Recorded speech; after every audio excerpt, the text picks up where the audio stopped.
The role of diamond formation और box formation in football. ठीक है, तो मेरे पिछले कुछ वीडियोस से आप लोगों को ऑलरेडी पता चल ही चुका होगा कि एक डायमंड फॉर्मेशन और बॉक्स फॉर्मेशन दिखता कैसा है। ठीक है, तो फॉर कन्वीनियंस यहाँ पे मैंने ड्रॉ करके भी रखा है।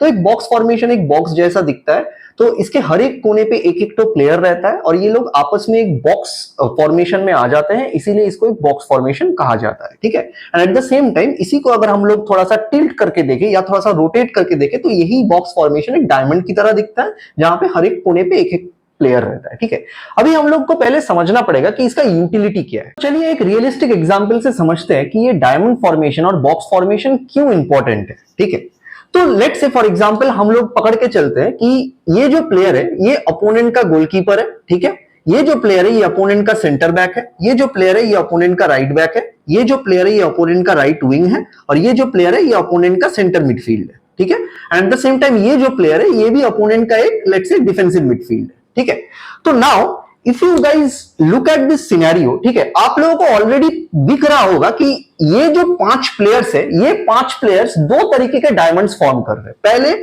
इन 4 प्लेयर्स के बीच में एक डायमंड बन रहा है। ठीक है, एट द सेम टाइम अगर मैं ये 4 प्लेयर्स को कंसीडर करके चलूं, ठीक है, तो इनके बीच में भी एक डायमंड बन रहा है। ठीक है, तो अभी अगर मेरे सिर्फ 3 ही प्लेयर्स हैं जो इनको पुश कर रहे हैं, तो ये 3 प्लेयर्स के ऊपर इन लोगों का ऑलरेडी एक एडवांटेज है, क्योंकि इसका एक्स्ट्रा एक प्लेयर है अपोनेंट का जो एक एक्स्ट्रा डायमंड भी बना रहा है अपने ये 3 प्लेयर्स के साथ। ठीक है, तो अगर लेट्स से ये जो गोलकीपर है ये बॉल पास करता है सेंटर बैक को, तो सेंटर बैक के पास ऑलरेडी मेरे टीम का एक प्लेयर है जो उसको पुश कर रहा है, तो सेंटर बैक के पास कितना ऑप्शंस हो जाते हैं, इसको आइदर बॉल पास करने का ऑप्शन हो जाता है, आइदर इसको बॉल पास करने का ऑप्शन हो जाता है।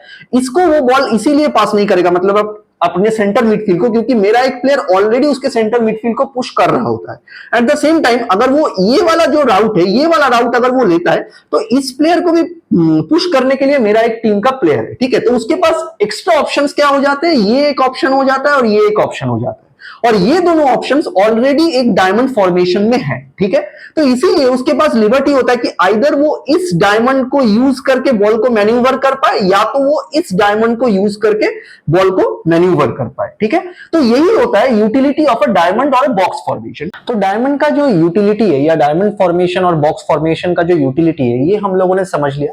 अभी हम लोग थोड़ा सा समझेंगे कि ये डायमंड फॉर्मेशन या बॉक्स फॉर्मेशन को यूटिलाइज करके हम लोग कैसे बॉल को मैन्यूवर कर सकते हैं। ठीक है, तो फॉर एग्जांपल जैसे प्रीवियस एग्जांपल से आप लोगों को पता चल ही चुका होगा कि ये जो 4 प्लेयर्स है इनके बीच में एक डायमंड है, एट द सेम टाइम ये जो 4 प्लेयर्स है इनके बीच में भी एक डायमंड है। ठीक है, और मेरे 3 प्लेयर्स ऑलरेडी इन ओपोनेंट के ये जो 3 प्लेयर्स है इनको पुश कर रहे हैं। ठीक है, तो अभी अगर ओपोनेंट का ये जो सेंटर बैक है ओपोनेंट का ये अगर चाहे तो बॉल को आइदर अपने राइट बैक को पास कर सकता है, ठीक है, या तो अपने इस डिफेंसिव मिडफील्ड को पास कर सकता है जो हम लोगों ने प्रीवियस एग्जांपल में समझा। ठीक है, एट द सेम टाइम ये जो राइट विंग है इसको भी बॉल पास कर सकता है, बट इसको पास करने पे ये प्लेयर इसको पुश कर रहा है तो इसलिए इसको पास करने का चांसेस बहुत कम हो जाता है। एट द सेम टाइम ये सेंटर मिडफील्ड को भी पास करने का चांसेस बहुत कम हो जाता है। ठीक है, तो अगर हम लोग थोड़ा सा सोचे कि ये जो बॉल इसको मिल रहा है सेंटर बैक को, अगर ये बॉल को यहां पे पास कर दे,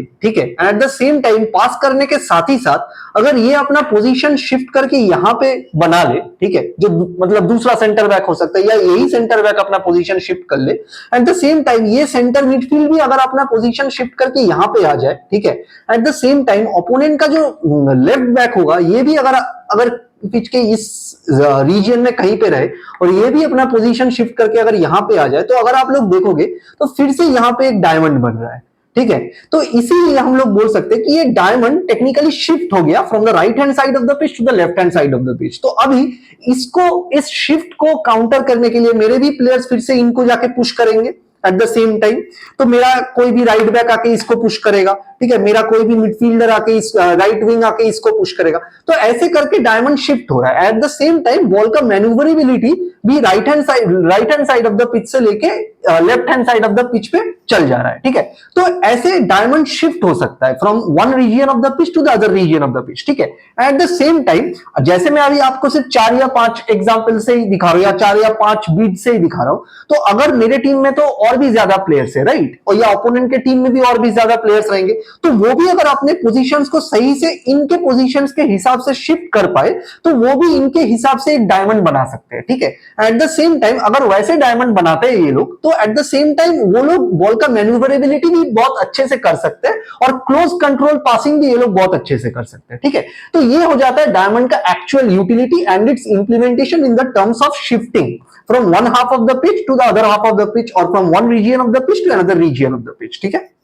तो डायमंड फॉर्मेशन और बॉक्स फॉर्मेशन का यूटिलिटी और बॉल मैन्यूवरिंग कैपेबिलिटी के बारे में हम लोगों ने बात कर लिया। अभी हम लोग एक चीज के बारे में बात करेंगे जिसको हम लोग बोलेंगे कि काउंटरिंग अ डायमंड और बॉक्स फॉर्मेशन, ठीक है। तो अभी अगर मैं एक डायमंड फॉर्मेशन को यहां पे ऐसे ड्रॉ करूं तो आप लोगों को दिख रहा होगा कि ये एक डायमंड फॉर्मेशन मैंने ड्रॉ कर लिया। अभी अगर मेरे को इसी को कट करना है सारे साइड से, मतलब हर एक साइड को अगर मेरे को कट करना है एक डायमंड का, तो मेरे को और कोई भी शेप नहीं लेकिन एक डायमंड का ही शेप बनाना पड़ेगा एक डायमंड को कट करने के लिए। और अगर आप लोग साइंटिफिकली सोचोगे एक डायमंड को रियल लाइफ सिनेरियो में एक डायमंड ही कट कर सकता है, ठीक है। तो अगर मैं इसी डायमंड के ऊपर एक और डायमंड ऐसे बना दूं, ठीक है, तो आप लोग देख पा रहे होंगे कि ये जो पीछे वाला जो डायमंड मैंने बनाया था उसके ऊपर मैंने जो दूसरा डायमंड बनाया, ये डायमंड पीछे वाले डायमंड के हर एक साइड को एकदम इक्वली कट कर रहा है, ठीक है। एट द सेम टाइम ये जो पीछे वाला जो डायमंड मैंने बनाया था वो पीछे वाला डायमंड ऑलरेडी ये ऊपर वाले डायमंड के हिसाब से पूरा कट हो रहा है, मतलब not only from one side but also from the other sides as well, ठीक है।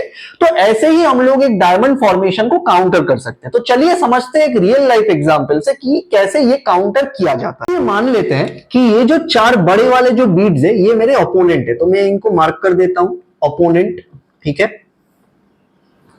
और ये जो मेरे ब्लू वाले जो बीड्स है ये मेरे अपने टीम के प्लेयर्स है, ठीक है। तो इनको भी मैं मार्क कर लेता हूं अपने टीम के प्लेयर्स के हिसाब से, ठीक है। तो अभी अगर आप लोग देख पा रहे होंगे कि मेरे अपने टीम के जो प्लेयर्स है ये ऑलरेडी एक डायमंड में है, ठीक है।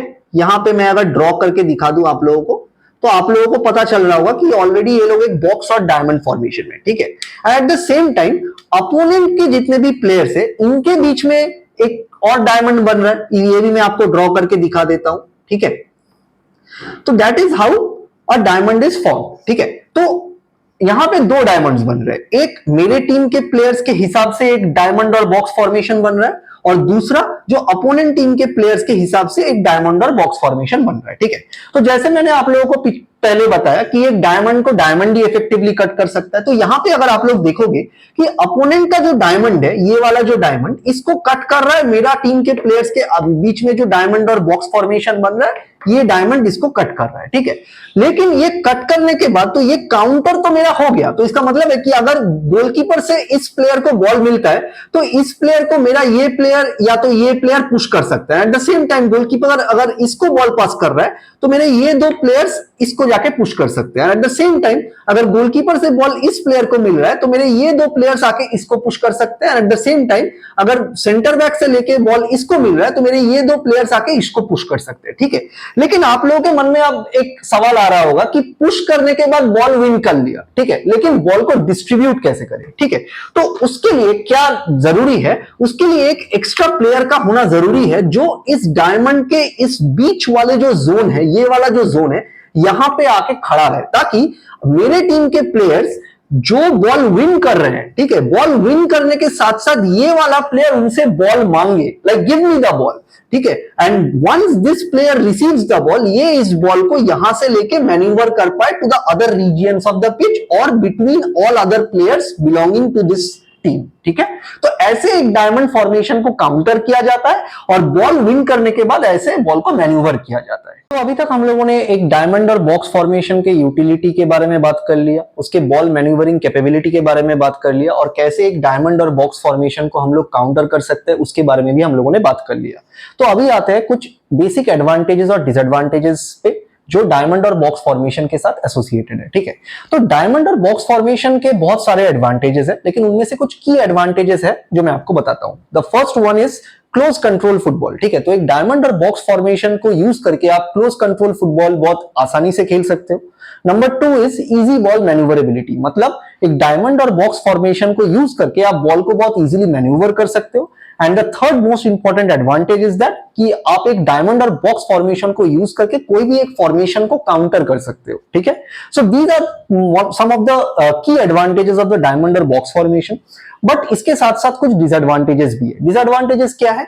अगर आपको एक डायमंड फॉर्मेशन में हमेशा खेलना है, ठीक है, तो आपके सारे प्लेयर्स को उस डायमंड के हिसाब से खेलना होगा, ठीक है। लेकिन अगर ओपोनेंट जो है, अगर आपका जो ओपोनेंट बॉल को मतलब बहुत लॉन्ग पासेस में मैन्यूवर कर रहा है, ठीक है, तो वहां पे आपका डायमंड बनाने के चांसेस बहुत कम हो जाते हैं, ठीक है। So that is one disadvantage. And the second disadvantage, इसको मैं डिसएडवांटेज नहीं बोलूंगा, लेकिन इसको मतलब आपको हमेशा दिमाग में रख के खेलना होगा कि डायमंड फॉर्मेशन और बॉक्स फॉर्मेशन को यूज करने के लिए आपके पास सारे प्लेयर्स इक्वली फिट होने चाहिए। क्योंकि अगर आप के प्लेयर्स इक्वली फिट नहीं है तो डायमंड फॉर्मेशन को अचीव करने के लिए हर एक प्लेयर का जो पोजीशनल शिफ्ट होता है वो शिफ्ट वो लोग कभी अचीव ही नहीं कर पाएंगे, जिसकी वजह से आपका डायमंड बहुत इजीली ब्रेक हो सकता है और आप बहुत मतलब जल्दी बॉल को लूज कर सकते हो, ठीक है।